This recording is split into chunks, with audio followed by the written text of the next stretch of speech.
Мен Қайырбек Нұрсила Абайдың 6-шы қара сөзін айтамын. Қазақтың бір мақалы, өнер алды бірлік, ырыс алды тірлік дейді.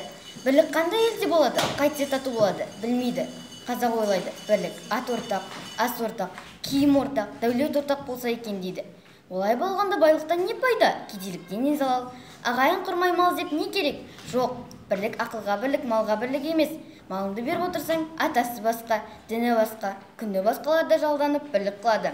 Бірлік малға сатылса, антұрғандықтың басы осы. Ағайын алмай бірлік қылса керек, сонда әркім несібесін Құдайдан тілейді, әйтпесе Құдайдан тілемейді, шаруа іздемейді. Не тісін, не ажарын, не өкпесін бұлдап, ол болмаса бір пәле салып, әйтеуір бірін-бірін алдаудың амалын іздеседі. Мұның қай жерінен бірлік шықты? Ырыс алды тірлік дейді. Ол қай тірлік? Ол осы жанкеудеден шықпағандық па?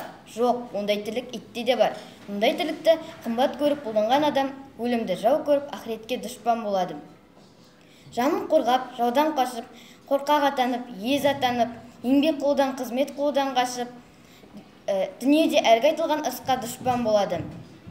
Кеселді жалқау қылжықпас, әзір тамақ, әзір ас, сырттың пысық, ішің наз, артын ойлап ұялмас. Болып жүріп, тірімін деме. Онан да Алла жіберген ақ бұйрықты өлімнің өзі артық. Мен өз эстафетамды Омаров Бейбарысқа жолдаймын.